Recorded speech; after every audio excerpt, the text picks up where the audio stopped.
Why do you think it is necessary to maintain ties with your relatives? Why is it such a big deal? If we don't know, we're not going to do it. We have to know the reason. We have to know the benefit. What's the benefit? What do you think? Because Allah has made that relationship between us and them. It was the decision of who? Allah subhanahu wa ta'ala. Who chooses their parents? Who chooses their siblings? Who chooses their cousins?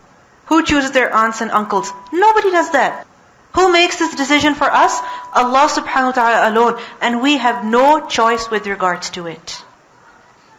We learned earlier that a fasiq is he who objects at the statements of Allah. ماذا أراد الله بهذا مثلا? And a fasiq is also the one who does not accept the decision of Allah. Why else do you think it's necessary for us to maintain ties with our relatives? It's a highly rewardable act. It's a deed that brings a lot of reward. I'll tell you a hadith. Prophet ﷺ said, whoever wants more wealth and whoever wants to live longer, then he should keep good relations with his kith and kin. More wealth, more life. Who doesn't want that? Everybody wants that. It's a highly rewardable deed. We learn from another hadith in which the Prophet ﷺ said that the word al-rahm is used for the womb in Arabic language. So al-rahm derives its name from ar-Rahman. Rahm, Rahman. So whoever keeps good relations with it, then Allah will keep good relations with him. You want to have a good relationship with your Lord? You want that if you are in a difficulty, Allah should always help you? If you want good relationship with your Lord, what do you need to do?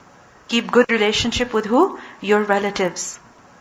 And whoever will cut off his blood ties, then Allah too will sever his relations with him. A person who cuts off from his relatives, Allah will cut off from him. If a person can tolerate his closest family members, his patience level, his tolerance level, isn't it going to go higher? Imagine, your siblings, you know them, you live with them. Or even if you don't like them, do you not have to call them every now and then? Yes. But every time they say something hurtful, every time they annoy you and you are patient, isn't it going to increase your patience level? Yes, it will. So if you can bear them, can you not bear other people? Yes, you can. But if you cannot tolerate them, can you tolerate other people? You cannot tolerate them.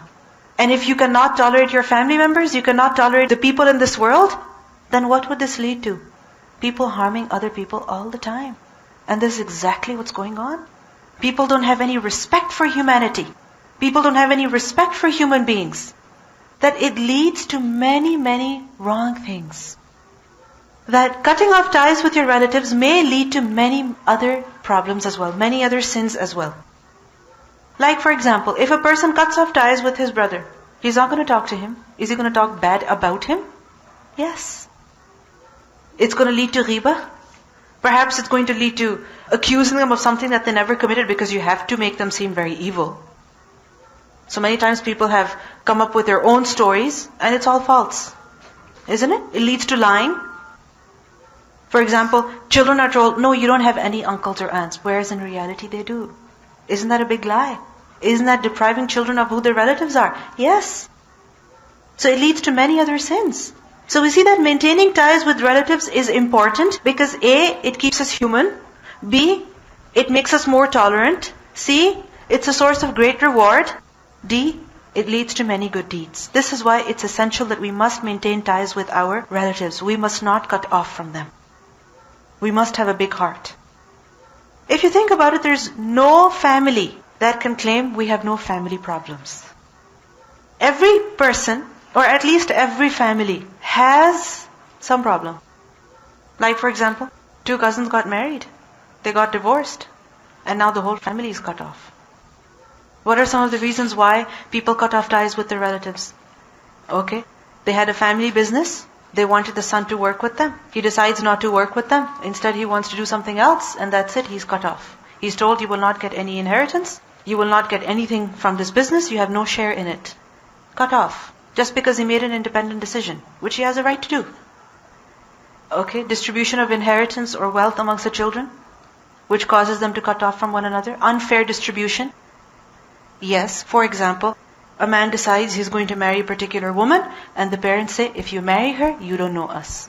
A girl decides to marry a man, the parents say, if you marry him, we don't know you. Forget me. Think of me as dead. People say such emotional statements, isn't it?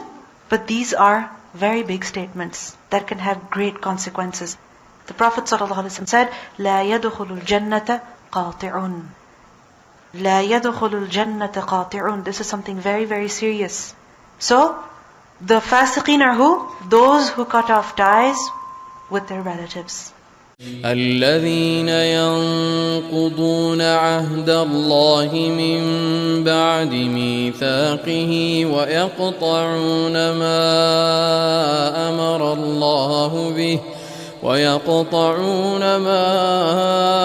أمر الله به أن يوصل ويفسدون في الأرض أولئك